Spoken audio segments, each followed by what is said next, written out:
optimal minimal. At this altitude, I can run flat out for a half mile before my hands start shaking. Can I ask you a personal question? Now would seem an appropriate time. What if I did the opposite? I'm a cybernetic organism, living tissue over metal endoskeleton. Ferriss Show. This episode is brought to you by 99 Designs. 99 Designs is a great partner for creating and growing your business. It's a one-stop shop for all of your graphic design needs, whether that's a logo, website, business card, or anything else. I use 99 Designs to get book cover prototypes for the 4-Hour Body, which went on to become a #1 New York Times bestseller. And I also use them for banner ads, illustrations, and other things. With 99 Designs, designers around the world compete to create the best design for you. You give feedback and then pick your favorite. You end up happy or you get your money back. It's very simple. You can check out a few of my own designs and those of yours, meaning Tim Ferriss Show listeners, at 99designs.com/Tim. And right now, my listeners, you guys, will get a free $99 upgrade on your first design. That's 99designs.com/Tim. Check it out. This episode is brought to you by Four Sigmatic. I reached out to these Finnish entrepreneurs after a very talented acrobat introduced me to one of their products, which blew my mind in the best way possible. It is mushroom coffee. What on earth is this? Well, it includes chaga mushroom, very powerful antioxidant, considered a superfood. I was introduced to chaga by Laird Hamilton, the king of big wave surfing of all things. And it includes another mushroom that is considered a nootropic, a smart drug, and this is lion's mane. In the entire packet, you just add it to hot water. It tastes like coffee. There is only 40 milligrams of caffeine, so less than half what you would find in a cup of coffee. So I do not get any jitters. I do not get any acid reflux or any type of stomach burn. And it put me on fire for an entire day. And I only had half of the packet. So this stuff is really amazing. People are always asking me what I use for cognitive enhancement. Right now, this is the answer. So it is legal. It will not give you visuals. That's something else. And you can try it right now by going to foursigmatic.com/Tim. That is foursigmatic, SIGMATIC, foursigmatic.com/Tim, and use the code TIM to get 20% off your first order. If you are in the experimental mindset, I do not think you'll be disappointed. foursigmatic.com/Tim.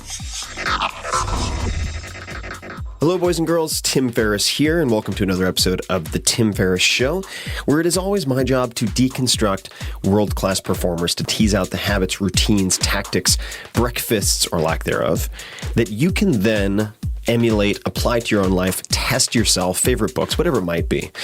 This particular episode, I am going to try to do one better. I'm excited to bring you a little sample, a taste test of a new show format that I'm working on. And this isn't going to displace the other, it would just complement it. And I'm calling it, for lack of a better name for the time being, the Tim Ferriss Radio Hour. And you'll see where this is going. After nearly 200 conversations with world-class performers all over the map, including people like Arnold Schwarzenegger, Jamie Foxx, Tony Robbins, Maria Popova, Peter Thiel, Mark Andreessen, Amanda Palmer, Malcolm Gladwell, Rick Rubin, Reid Hoffman, and so many more, you start to spot patterns, or at least when I'm reviewing all of the transcripts, I spot patterns. Sometimes they're months apart, but these are the shared habits, philosophies, tools, and more that are the common thread, or the common threads. And this is the premise, of course, of my new book, Tools of Titans, which is a compilation of all of my favorite patterns, all of my favorite routines. You can check that out everywhere.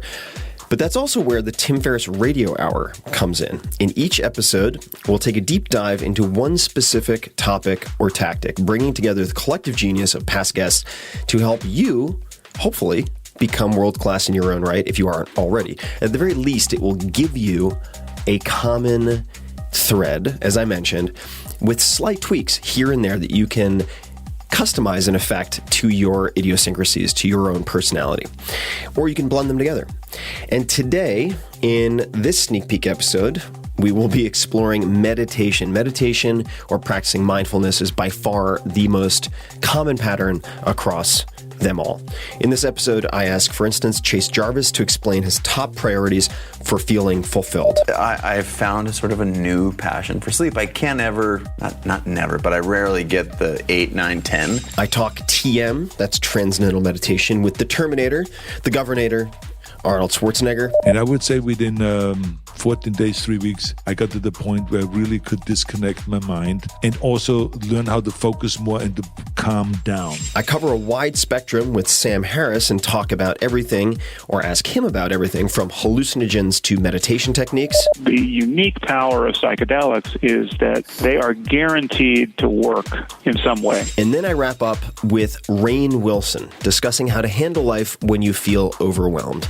And we all end up at points feeling overwhelmed, or at the very least unclear. It was the key for me as an actor that kind of broke me open. It got me out of my head and just got me in my body and in that place of kind of pure imagination and spontaneity that you really want as an actor. We start our deep dive on meditation with Chase Jarvis, CEO of Creative Live, which is an online learning platform that broadcasts live, of course, high-definition classes to more than 10 million students in 200-plus countries.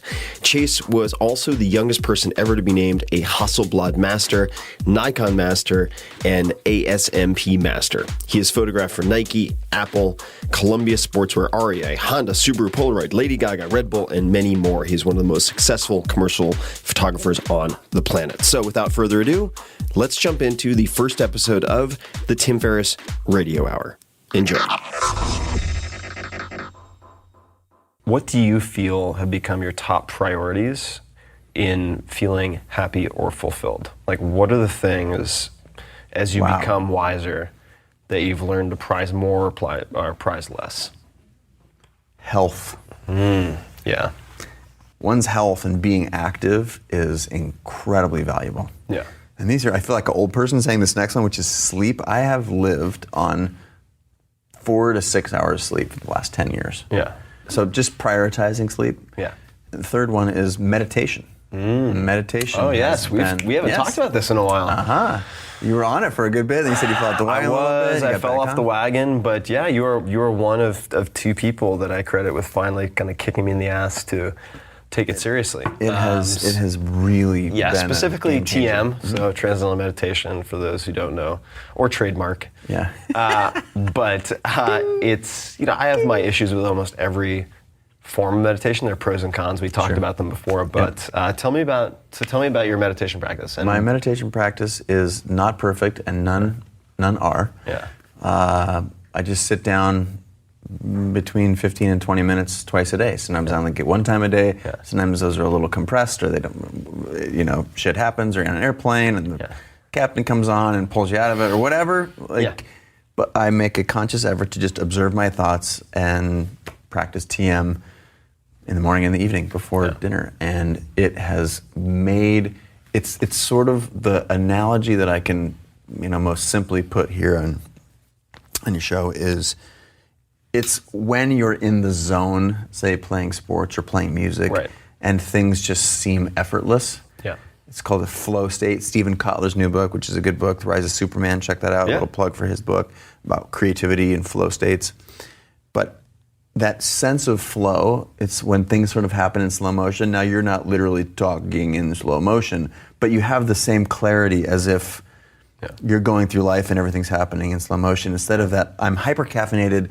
My boss is... I'm agitated, I'm reactive, I'm dodging bullets. Instead, you're just like I'm driving the bus here, and we're going to go here, and then I'm going to do this. And there's just certain clarity that... and it's like magic. It's really weird. And there's another thing, I don't know if you felt this, Tim, but it sort of aggregates. So you get good benefit from 1, 2, 3, 4, and then when you're on a roll, there's this sort of exponential, there's a little overdrive that it's like, oh my gosh, I feel like I'm just floating. Yeah, I can't explain it either, but for me, and just for those people who might be thinking like I did for my entire life, like, bullshit. No, just like, I don't want people oming me and frickin', all this, chakra, whatever, like I'm not into it. Yeah. Especially living in San Francisco, I've developed sort of an allergy to like sanctimonious, and I've been to Burning Man, but like sanctimonious burner types who like want to lecture me about chakras. I'm just like, honestly, please, I can't handle another minute of this. So I've had this aversion to meditation, but when it's very sort of non-dogmatic, where it's just like, look, you're not trying to control anything, you're not trying to think of a candle flame, like just observe your thoughts and be okay with them, and sit with good posture for this period of time. That's it. And even if you think it's a shitty job and you're like running through your to-do list or thinking of the stock market, that's okay. Just make it part of your routine. Yeah. And what I found was, and some people well-known people who do TM, I mean, it's like Paul McCartney, Ariana Huffington. David Lynch. I'm blanking on his name for some reason, but Bridgewater Capital, largest hedge fund in, if not the world, the United States, 100 billion plus. Ray Dalio, that's it. Russell Simmons. So the list is I think like Howard Stern. I mean, it's the list is pretty crazy. Amazing. Yeah, Seinfeld. Yeah, and the physiological or psychological effects are so fascinating, like you said, because you'll do it for a couple days and you're like, man, like okay, whatever, and then you hit this, like you hit this sort of inflection point where suddenly you just drop from like 200 RPMs to 150, and you're like, whoa, okay, this is different. And then the whole week you're kind of zenned out. Yep. And then after, say, a 4-week period, and I did my first retreat a few months ago, before I volunteered for the masochism that is television production. I can just hit you with a stick for a couple weeks. If you could just if you could put a nail through it first, that'd be great. But really had this tremendous effect on me that oddly enough, and maybe this is getting too out there for some people, but very similar to my experiences post relatively high dose hallucinogens. Yeah. This like extended period of calm, grace, and ease in decision making. Yep. Like uncluttered. Like you closed every browser on your computer and turned off the antivirus and rebooted the whole thing. Yeah. That type of feeling. Yep. So I did fall off the train. Question for you, because I find the morning session I usually find pretty easy. Yep. Afternoon is hard. Afternoon. I'm right now thinking of, okay, I got to go from here to the thing, and when am I going to get my thing in? Like, shit. Yeah, sometimes I'll try to do it in a car, like Uber or whatever. Mm-hmm. But when do you typically do it in the afternoon? I'm curious. I try and do it before dinner sometime. Okay. Between work and dinner. Yeah. We're entrepreneurs, we work. It's tough. Crazy long hours. So I'll take it whenever I can get it. And it's usually a little bit less gracious than my morning one. Like you said, it's sort of like morning is like it's your time, you carve out 20 minutes. So my afternoon one is often a little bit more piecemeal. But again, it's the act. I try not to judge the practice. The practice is the practice. Yeah. So, are you, when you meditate, are you sitting cross-legged? Are you sitting with your feet? I try and sit in a comfortable chair, flat on the floor, hands on my lap. Yeah. Okay. And there's a mantra that if you learn sort of TM, you're given a mantra and say that word over and over. And if some thoughts come in, they're like, oh, there's those thoughts, bye. And they go away and you just keep doing it over again. And then sometimes like, oh my God, that was 25 minutes. Yeah. And sometimes it's like, oh my God, that was 1 minute. It felt like a week. And again, but just not judging that. And it's without, continuing to talk about it because now it's getting weird because we're talking about it so much. Yeah. But it's just it's a powerful tool that is so simple. I'm just mind melding while you're talking right now. It's great. You're meditating. You're staring up at I haven't been listening to you for the listening people. 20 minutes. I've not been. Tim is staring into space right now. He's not paying attention to us. Okay, so let's. That is, I think, a huge takeaway for people. It doesn't have to be TM. It could be Vipassana. It could be just anything. Sure. Building in a pause, which is like a warm bath for your brain, even if it's 10 minutes a day, so that you're not in a reactive mode. It's really a game changer. And physiologically, it had a lot of effects for me as well. Oh yeah. So like when my cortisol level dropped, I was able to lose body fat more easily in my abdomen, for instance. Really, I became very sensitive to alcohol and caffeine. So I dropped it, but they dropped them both significantly, not because I was getting judgmental about it, because I was oversensitized to it. I'd grown immune to the effects, so I could have like 6 cups of coffee a day and be like, and then did TM for 4 or 5 weeks, and it was like I had 1 cup, and I'm like, wow. I didn't realize what my baseline was. So just maybe to makes you a cheap date too, by the way. I've always been a cheap date. So with that I thought you might like to know about some of my current meditation routines or how I'm incorporating mindfulness into my day. First and foremost, upon waking, there are a few things that I do. I get up, generally take a cold shower, do some Wim Hof breathing, which is a whole separate podcast, and make my bed, etc. I have my 5 things that I do in the morning. There's a separate episode on this, but the meditation comes in right after I've set the kettle to boil some water or get it to 185 for tea. I sit down, I do 21 minutes of transcendental meditation, although I should say 21 minutes of meditation. The first minute is really just to allow myself to fidget and get settled. I'm sitting on the couch in a effectively half lotus position. I don't think that's necessary at all. You could sit with your feet on the floor. I just happen to be comfortable that way. And for the first few minutes, I'm actually mimicking the format of Headspace, the app, in many ways. I'm really focusing on what is happening already, the sensations of, say, my legs against the couch, the feeling of my breathing, and you could look at it as a form, in some sense, of Vipassana meditation. Then I segue into the mantra-based TM. That is simply what I've found to work well for me, and oddly enough, it seems that a high percentage of men gravitate ultimately towards TM, high percentage of women gravitate towards Vipassana. That is not true across the board at all. Sam Harris, for instance, practices a number of types of meditation, none of which are TM. Now, another guest who I asked about meditation was Arnold Schwarzenegger, the 38th governor of California, 7-time Mr. Olympia, and something perhaps a lot of people don't know, he was a Golden Globe winner in 1976 for his role in Stay Hungry with Jeff Bridges and Sally Field. He has done everything. He's reinvented himself over and over again. And the other place that you might find mindfulness in my life is where Arnold also has it, and that is in the gym. If we're trying to cultivate present state awareness and less reactivity, you don't have to sit down and think of a mantra to do it. There are multiple ways.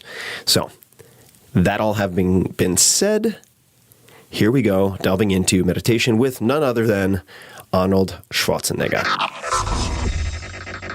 I've heard you mention transcendental meditation in passing briefly. Do you meditate? I don't meditate now, but I got heavily into it in the 70s. And I remember there was a time in my life where I felt like everything is just kind of coming together, and I did not find a way, or couldn't find a way, of keeping the things separate. So it was always when I was thinking about it at the same time my bodybuilding career, I was thinking about my movie career, I was thinking about the documentary Pumping Iron that we're shooting right now, and the movie Stay Hungry that we just finished shooting, and my investment in the apartment building, and do I get the financing from the bank, and all of this kind of stuff was always coming together. And at the same time I was training for the Mr. Olympia competition in South Africa.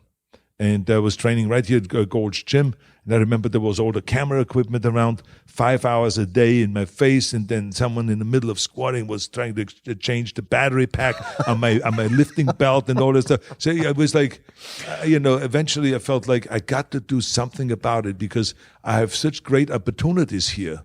And everything is happening and everything is going my way. But I'm just clustering everything into one big problem rather than separating it out and having calm and peace and being happy.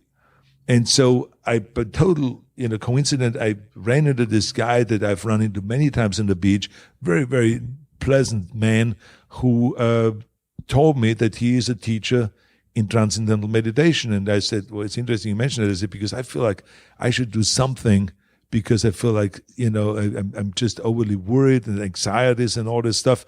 And I feel like certain pressures that I've never felt before. And then he says, Arnold, it's not uncommon. It's very common. A lot of people go through this. This is why people use meditation, transcendental meditation, as one way of dealing with the problem. And he was very good in selling it, because he didn't say it's the only answer. He just is one of many. And he says, why don't you try it? He says, I'm a teacher there up in Westwood. I would not be able to teach you, since we have a friend, we have friends, and I've met you. He says, there will be another teacher there that will give you a mantra and blah, blah, blah, and teach you how to do it. And then I can help you after that. He says, because I will be teaching up there. So why don't you come up on Thursday, and I will be there. I will introduce you to the folks up there. And so I went up there. took a class, and I went home after that, and I then tried it. I said to myself, I got to give it a shot. And I did 20 minutes in the morning, 20 minutes at night. And I would say within 14 days, 3 weeks, I got to the point where I really could disconnect my mind. And as they say, to find this few seconds of disconnection and rejuvenate the mind, and also learn how to focus more and to calm down. And I did that and I saw the effect right away, that I was much more calm about all of the challenges that were facing me. And I continued doing that then for a year. And by that time I felt like, I think that I've mastered this. I think that now I don't feel overwhelmed anymore. And I really felt kind of it was one of the things where, transcendental meditation was kind of anxiety and pressure meeting around the corner, tranquility. This is kind of what it felt. And so I was happy from that point. And even today, I still benefit from that because I don't merge and bring things together and see everything as one big problem. I take on one challenge at a time. And when I go and I study my script for a movie, then that day when I study my script for a movie, I don't let anything else interfere in that, and I just concentrate on that. So, and the other thing that I've learned is that there's many forms of meditation in a way, because like when I study and I work really hard, where it takes the ultimate amount of concentration, I can only do it for 45 minutes, maybe an hour. But then I have to kind of run off and maybe play chess. And I play chess for 15 minutes, and then I can go back and I have all the energy in the world again and jump right back and then continue on with my work as if I've not done it at all today, right? It's like I'm fresh. And so that's another way I think of meditation. And then I also figured out that I could use my workouts as a form of meditation, because I concentrate so much on the muscle, and I have my mind inside the bicep when I do my curls. I have my mind inside the pectoral muscles when I do my bench press. So I'm really inside, and it's like, again, a form of meditation, because you have no chance of thinking or concentrating on anything else at that time but just that training that you do. And so there's many ways of meditation, and I benefit from all of those, and I'm today much calmer because of that, and much more organized, and much more tranquil because of that. This whole conversation makes me want to go tackle the world. I love it. Next, I want to reintroduce one of my most popular and controversial guests, Sam Harris. He is brilliant.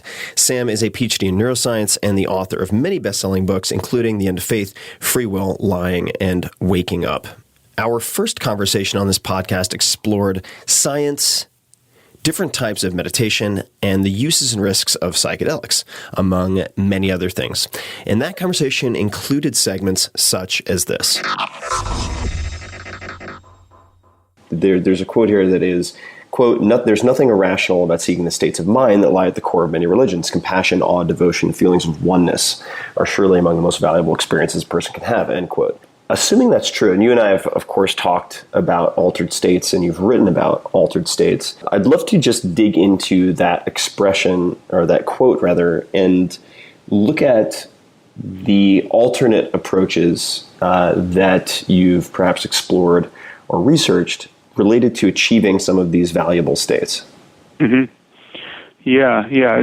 So in the beginning of my career, as you point out, I spent a lot of time criticizing religion and criticizing it for its obvious harms. And but one of its harms that's not so obvious is that it keeps us talking about this positive end of human experience, the self-transcendence and highly normative states of consciousness in first century or 7th century terms. And most people, most of the time, think that the only way to capture, quote, spiritual experience and one's interest in it and the ways in which one would explore it is to some degree indulge the myth the myth-intoxicated language of the Iron Age. There's just no way to talk about it otherwise. Science hasn't given us the tools to talk about it. Secular culture doesn't give us the tools to talk about it. And so we're left talking about being Christians and Muslims and Jews and Buddhists and organize our lives around those really incompatible, the incompatible truth claims and doctrines that you find in those religions. And people, very smart people who are secular in every other way, think there's no alternative to that. And so one of my main interests now is in articulating an alternative, because clearly there are extraordinary experiences that people have, and many of these experiences do lie at the core of many of our religions. And so, to take Jesus as an obvious example, and who knows who Jesus actually was, and what is historically true in the New Testament. But let's just say, for argument's sake, that there really was a guy who loved his neighbor as himself and had this extraordinarily charismatic effect on the people around him, and bore witness to this possibility of a kind of radical self-transcendence. Well, that clearly, that whatever's true there is deeper than Christianity, and it's not reducible to Christianity. In fact, Christianity has to be a distortion of that truth, and we know this because Jesus isn't the only person who's had that experience. There's the Buddha, and the countless contemplatives through the ages can attest to this experience of, for lack of a better phrase, unconditional love, and that has some relationship to what I would call self-transcendence, which I think is even more important. And so there's this phenomenon that's clearly deeper than any of our provincial ways of talking about it in the context of religion. And so there's a deeper truth of human psychology and the nature of consciousness. And I think we need to explore it in terms that don't require that we lie to ourselves or to our children about the nature of reality, and that we don't indulge this divisive language of picking teams in the religious in the contest among religions. So my next book that's coming out in the fall is called Waking Up: A Guide to Spirituality Without Religion, and it's about the phenomenon of self-transcendence and the ways in which people can explore it without believing anything on insufficient evidence. And one of the principal ways is through various techniques of meditation, mindfulness being the I think the most useful one to adopt first. There's also the use of psychedelic drugs, which is not quite the same as meditation, but it does, if nothing else, reveals that the human nervous system is plastic in a very important way, which means you can your experience of the world can be radically transformed. You are tending to be who you were yesterday by virtue of various habit patterns and kind of physiological homeostasis and other things that are keeping you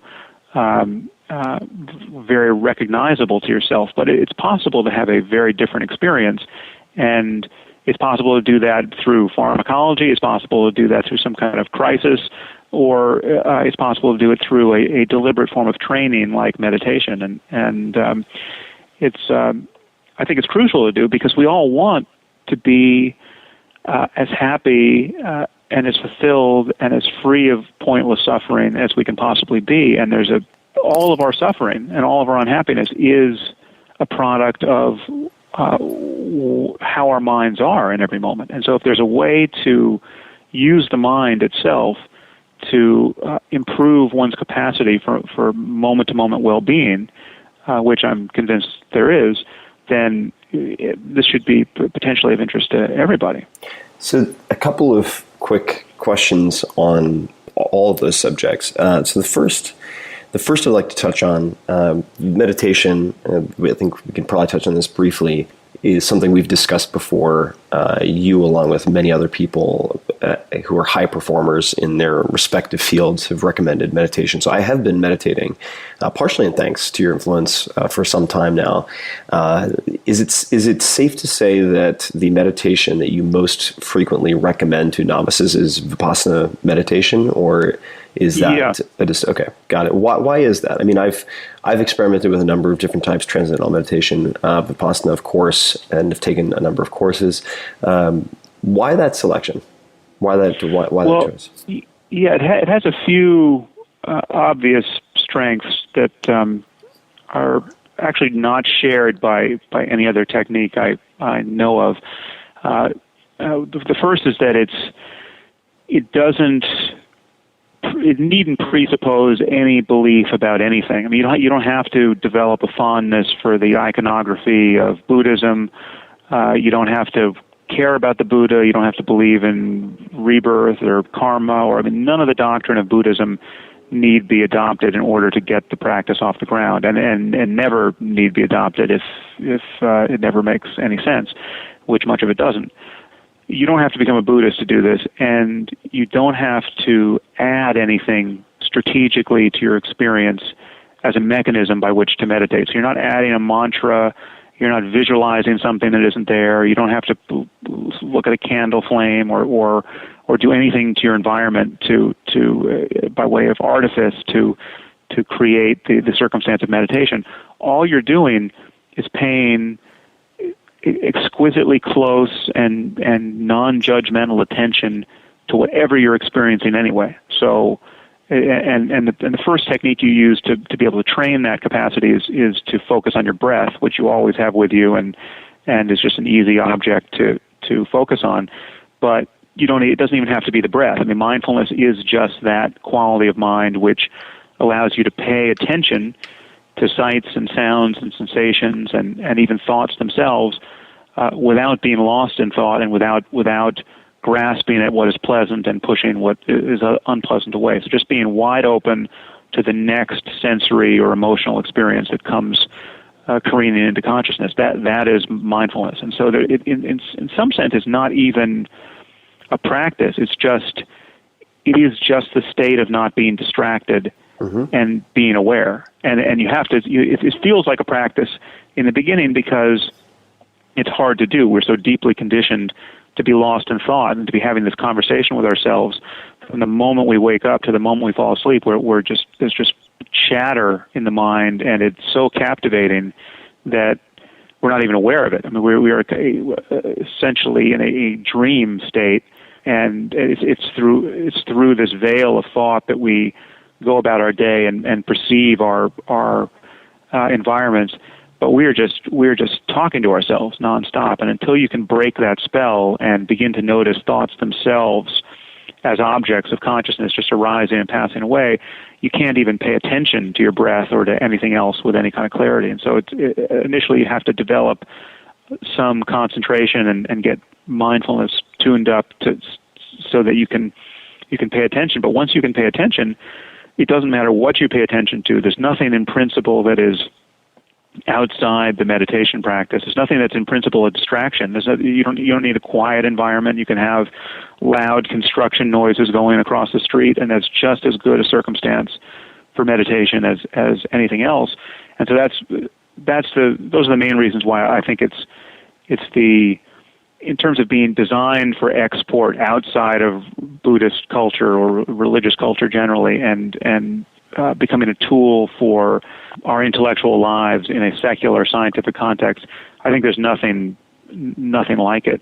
What resources would you suggest for someone who wants to try to educate themselves or dive in as a novice in terms of books, resources, websites for mindfulness and meditation?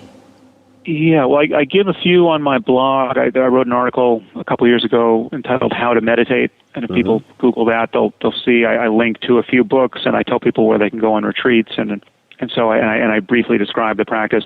I also have given there's a couple of guided mindfulness meditations I've put on SoundCloud, which are on my website as well.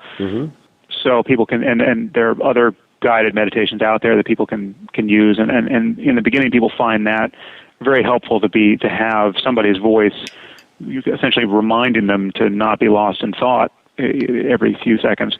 It's because what happens in the beginning for people, and this happened to me in my practice for at least a year. I think it was a year before I went on intensive silent retreat. I was just sitting for an hour a day or so, just on my own. I was 20 or so, and essentially I was just sitting cross-legged and thinking. It's so hard to notice that you're lost in thought, but by tendency you're just not going to notice it. And so in the beginning, people think they're meditating and they're really just lost in thought. And it wasn't until I did my first 10-day Vipassana retreat where I broke through and connected with the practice in a way where I realized, wow, that was all of that has preceded this was really my thinking I was meditating and not meditating. And there are other landmarks along my journey that are like that, where there was a shift where I realized, wow, what I thought was happening really was not happening as I thought it was, and it's a very common experience. And so in the beginning, using a guided meditation can help cut through the chatter in a way that many people can't summon on their own. Related to cutting through the chatter, people ask me, well, let me take a sidestep, which is people ask me, what blogs do you read? And there really aren't many blogs that I read consistently, aside from a handful. And partially, I read your blog and the posts you put up because they're like feature magazine articles in many cases. And there's one you wrote in 2011 called Drugs and the Meaning of Life. And you've written about this subject before. I have found certain hallucinogens in particular to be very therapeutically valuable for cutting through the chatter and sort of turning that off and bringing present state awareness to you in a very high definition way when used responsibly. And of course, as you point out in this piece, it's not to say that everyone should take psychedelics, but I'd be curious to know that one of the lines here that needs to be read in context, of course, but I have a daughter who will one day take drugs. Of course, I'll do everything in my power to see that she chooses her drugs wisely, but a life without drugs is neither foreseeable nor, I think, desirable. And then you obviously go through sort of how you might guide her to view these different subjects. And one of the closing lines in this paragraph is, but if she does not try psychedelic like psilocybin or LSD, at least once in her adult life, I will worry that she may have missed one of the most important rites of passage a human being can experience. And I agree with this. I'd be curious to hear sort of what particular drugs or psychedelic substances you found most therapeutically valuable in your own life, and how you suggest people think about this. Obviously, there are, you have to put the potential legal ramifications in perspective also, but what have you personally found most valuable and how so? Yeah, well, again, you found another paragraph where I was happy to court controversy, saying that I'll be disappointed if my daughter doesn't drop acid. But the caveat here, and the caveat comes out several times in that piece, is that which everybody should read in full. I'm not trying to pull anything out of context. I just don't want to read the whole thing to them now. I stand by every word, but there are a lot of words in there, and the caveat really is that I have an increasingly healthy respect for what can go wrong on psychedelics, and wrong in a way that I think has lasting consequences for people. And so, there's a lot that can go right with psychedelics, and to some degree, I think they're still indispensable for a lot of people. They certainly seem to be indispensable for me. I don't think I ever would have discovered meditation without having taken, in particular, MDMA, but MDMA and mushrooms and LSD all played a role for me in unveiling an inner landscape that was worth exploring. But for that pharmacological advantage, I think I was just my consciousness was such that I looked inside, I saw nothing of interest, and that's sort of the end of the conversation. You tell me that there's something profound to witness about the nature of my own mind. I don't see it. I just want to get on with the next thing in the world that seems fun to do or seems likely to lead to my success, or I just was a skin encapsulated ego who was just trying to get on with life and succeed, and thought he was very clever, and didn't have the contemplative tools to see much of anything when he paid attention. And so that's the situation that many people are in, and many smart people are in that position. So I'm constantly meeting scientists and philosophers and highly articulate people who spend a lot of time thinking about the nature of the human mind. And when I talk to them about meditation or really any of these philosophical issues for which an ability to pay attention to the nature of your own consciousness is an advantage. So it's something like free will or the nature of the self or the possibility of self-transcendence.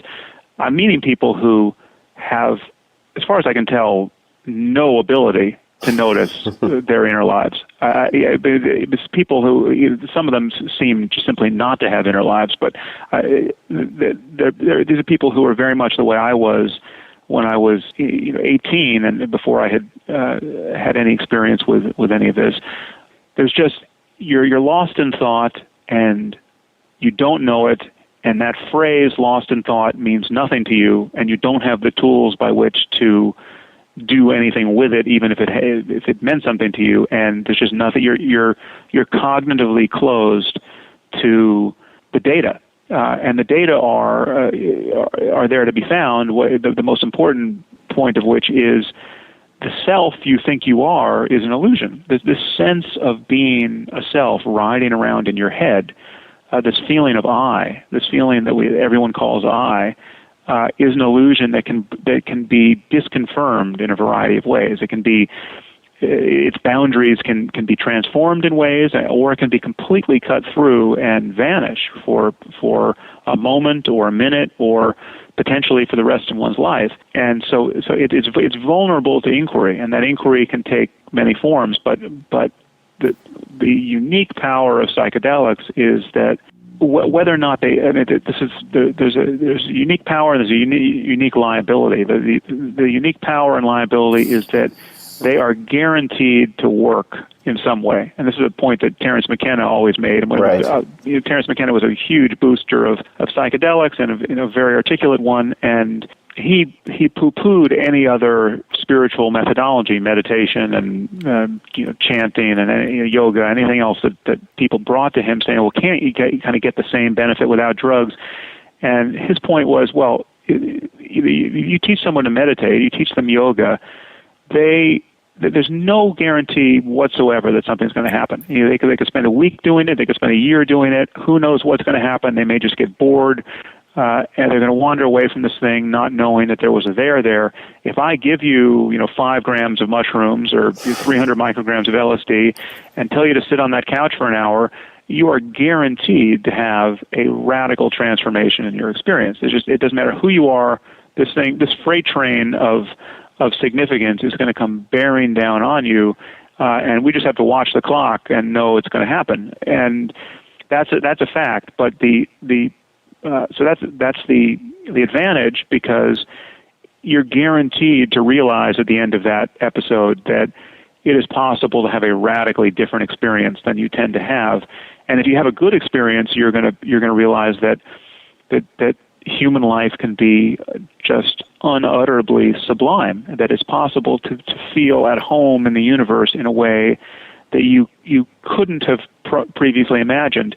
But if you have a bad experience, and the bad experiences are every bit as bad as the good experiences are good, you will have just this harrowing encounter with madness, and it's as pathological as any lunatic who's wandering the streets, raving to himself and completely cut off from others.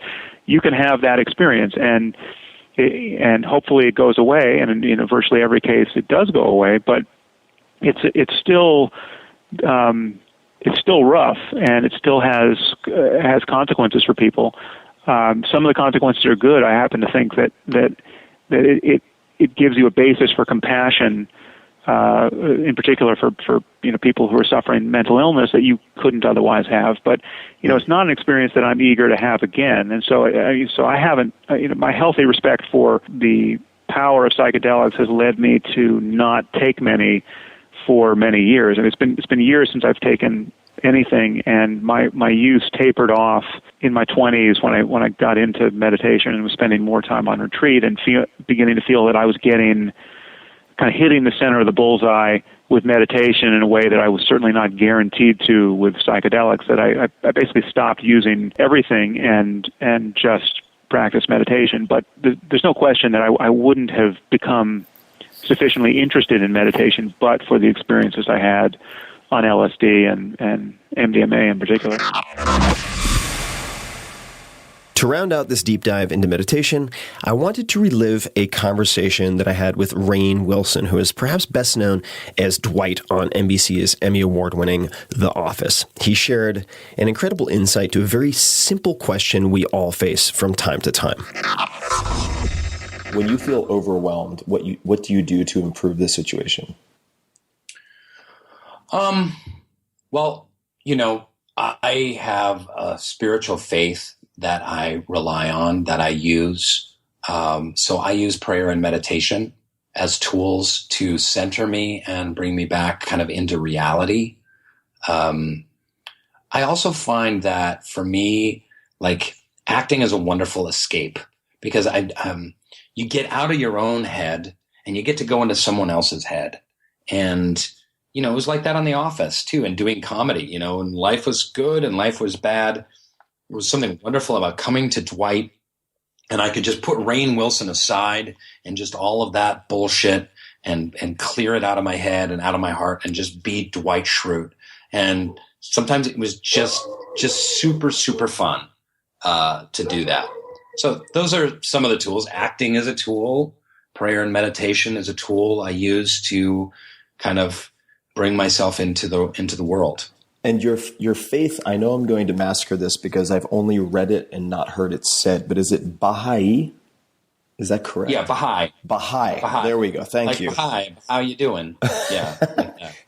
And I want to come back to that, but when you meditate, what does that look like? And do you do it on a daily basis? What's the format of that?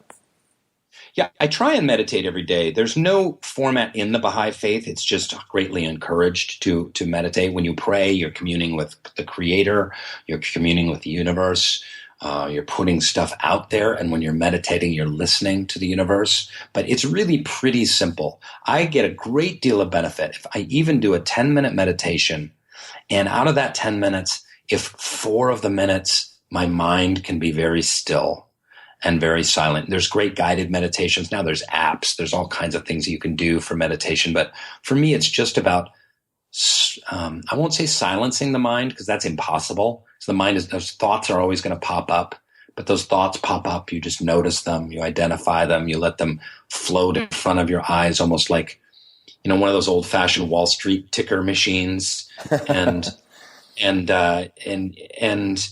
you find I find a tremendous amount of peace, serenity, and bliss in just being in consciousness. And consciousness is not thought. Consciousness is just being. I am this being. I am not separate from the giant being of Earth and the cosmos and the universe. And just being in that stillness is incredibly rewarding. I get really a ton of clarity, and I get a ton of energy from it. And these have been proven in scientific studies, by the way, in all kinds of things, from healing trauma to giving you more energy to giving you more focus in your work. It's meditation is a pretty incredible tool. And lowering cortisol. I've been spending time interacting with some researchers at Johns Hopkins, a gentleman named Roland Griffiths, and also a gent named Adam Gazzali, who runs a neuroimaging lab at UCSF. And what's been very interesting, and we don't have to go down the rabbit hole with this, but it appears that if you look at experienced meditators and brain activity, and I'm blanking on the particular area. I think it might be somewhere in the parietal lobe, but I could be off. In any case, there's a portion of the brain that is thought to contribute to the separation of self and other. So it's associated with, let's just call it the ego, and that is inhibited both in the use of, say, psilocybin, which was found in magic mushrooms, but also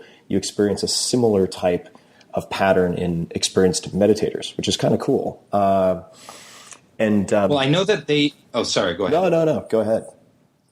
I know. I heard a fascinating thing on the radio once where they did a study and they found the happiest man in the world. So they did a brain scan and they found the happiest person they could possibly find. And this guy I think he was an American, but he was living in Wisconsin, but he was a student of Tibetan Buddhism. And at the time when they did the brain scan, which charted out as the very happiest, he was in the process of meditating, and it was a meditation of kind of universal compassion. Mm-hmm. So it's a meditation where you are feeling at one with everyone and great compassion for everyone on planet Earth and all beings on planet Earth, not human, animal, plant, what they're going through.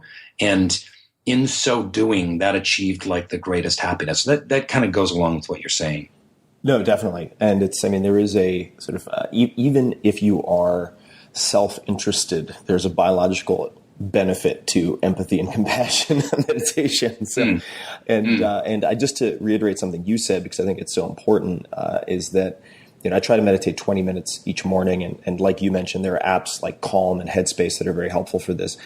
But even if I'm just violently, let me try English again, violently getting punched in the psyche by like my to-do list and worries and anxieties and thoughts for 15 or even 18 minutes out of 20, if I have 2 minutes where the mud kind of settles and the mind is clear, it has an incredible impact on the entire day for me.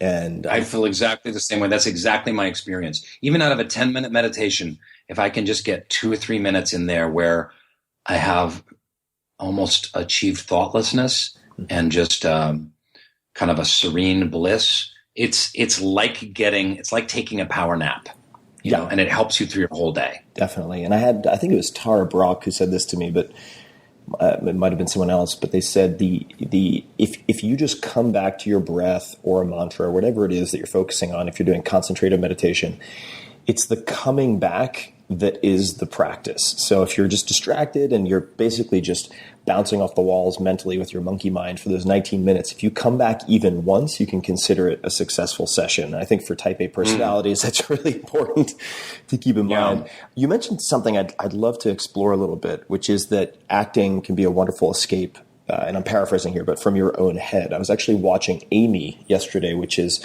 a documentary about Amy Winehouse, and very, very sad story and tragic on many levels, but she produced some beautiful music from bad experiences. And so she was able to escape her own head by putting these poems, which became songs, on paper.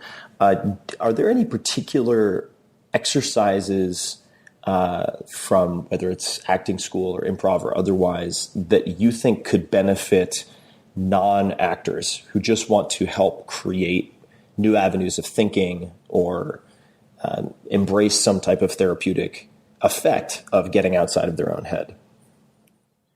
Yeah, specific ones I suppose I could go into, but I studied with a great teacher in NYU named Paul Walker. He died of AIDS, but he was an exquisite teacher, and he taught theater games. And for me, that was a real revelation, because when I had tried acting early on, I was very stiff and very in my head and cerebral and kind of stuck and kind of like it was very conscious. Like, how am I going to say this line, and how do I best look when I'm turning this way? It's just a very self-conscious style of acting that was bad. It was sucky. So what Paul got us doing in acting school at NYU was just playing. And there's something incredibly freeing about playing like a kid, and that your impulses as an actor and your impulses as a kid at play are really the same thing. Like I said before, it's deeply pretending. So, are there specific exercises? I mean, I suppose I could think of some, but, how much fun is it to play red light, green light and for 20 minutes, or duck, duck, goose? And then to move from those exercises into more and more imaginative kind of improvisations, but where you allow yourself to just play like a child. And sometimes children play and they're competitive. Sometimes they play and they're very serious. It's not all kind of this general like wee kind of stuff. And I found that so freeing. And it was the key for me as an actor that kind of broke me open and got me out of my head and just got me in my body and in that place of kind of pure imagination and spontaneity that you really want as an actor. Mm-hmm. And I think it seems to me also when you put yourself in that place, much like meditation, you have to be present state aware. You can't be worrying about something that you have scheduled 2 weeks in the future or resenting something like some idiot who cut you off in traffic that morning. You have to be in that moment and be effective and to have fun. You just can't be distracted by those things. Yeah, like we'll do a thing where I just remembered because I did it recently at Soul Pancake. I did some sessions with the employees at Soul Pancake. I do kind of games and improv stuff where everyone has a number from 1 to 10. There's 2 teams of 10 on each side of the room. There's a stool in the center of the room with a shoe on it. And the goal is you've got to get the shoe and then get back to your place in line, right? It's a pretty simple game. But then you also do this game called Sexy Nostril, where you write down adjectives and you write down body parts. So it could be angry, sad, lonely, energetic. Those are the adjectives. And then body parts, earlobe, testicle, anus, shoulder, blade, fingernail, whatever. And you draw one of each. And then you try and play a game manifesting those characteristics. So if you have Sexy Nostril, and then you have to play that same game of getting the shoe and getting back in line, but you're a person where their center of their energy is in their nostril, and it's a very sensual, sexual energy. And you're just it helps you create a character and play as that character. And it takes you out of your head and it just gets you in your body and gets you kind of feeling and responding. And I love teaching that stuff. It's super fun. And for me, Tim, I'm in my head a lot and it kind of sucks. Yeah, so there's too. certain tools that I have to use to get by. So I've learned in my life, I don't remember every day, but there's certain things I have to do to just be out of my head and just to get to normal. I'm not talking about like being like really super effective. Just to get to normal, I have to do meditation. I have to do some exercise. If I can get into nature, great. If I could play some tennis, better. And acting is that same way. Acting, rehearsing, playing characters. These are the things that get me out of my head and out of just analyzing every goddamn thing that comes down the pike and leaves me miserable and making really bad choices. Well, there you have it, folks. My first episode of the Tim Ferriss Radio Hour with some of the superstars, some of the experts that I've spoken to over the past few years. And this is an experiment. As I said at the top of the show, I want to know, what did you like? What did you not like? How could it be improved? Do you want more of these, or should we just skip it? That's totally fair as well. What topics would you like me to most explore or consolidate? What types of patterns? In other words, I just want your feedback. So please let me know, what did you like? What didn't you like? What should I do more of, less of?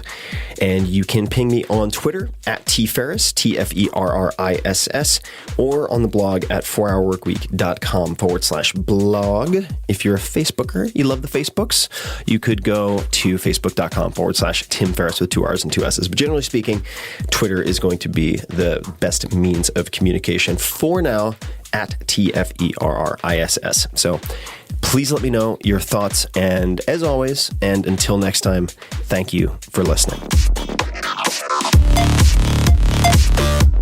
Hey guys, this is Tim again. Just a few more things before you take off. Number 1, this is 5 Bullet Friday.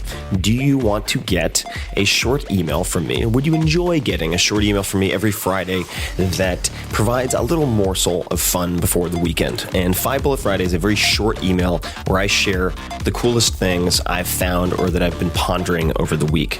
That could include favorite new albums that I've discovered. It could include gizmos and gadgets and all sorts of weird shit that I've somehow somehow dug up in the world of the esoteric as I do, it could include favorite articles that I've read and that I've shared with my close friends, for instance. And it's very short. It's just a little tiny bite of goodness before you head off for the weekend. So if you want to receive that, check it out. Just go to 4hourworkweek.com. That's 4hourworkweek.com, all spelled out, and just drop in your email and you will get the very next one. And if you sign up, I hope you enjoy it. This episode is brought to you by Four Sigmatic. I reached out to these Finnish entrepreneurs after a very talented acrobat introduced me to one of their products, which blew my mind in the best way possible. It is mushroom coffee. What on earth is this? Well, it includes chaga mushroom, very powerful antioxidant, considered a superfood. I was introduced to chaga by Laird Hamilton, the king of big wave surfing of all things. And it includes another mushroom that is considered a nootropic, a smart drug, and this is lion's mane. In the entire packet, you just add it to hot water. It tastes like coffee. There is only 40 milligrams of caffeine, so less than half what you would find in a cup of coffee. So I do not get any jitters. I do not get any acid reflux or any type of stomach burn. And it put me on fire for an entire day. And I only had half of the packet. So this stuff is really amazing. People are always asking me what I use for cognitive enhancement. Right now, this is the answer. So it is legal. It will not give you visuals. That's something else.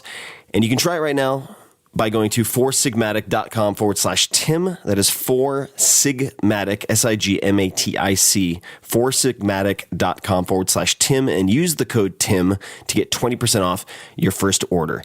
If you are in the experimental mindset, I do not think you'll be disappointed. foursigmatic.com/Tim.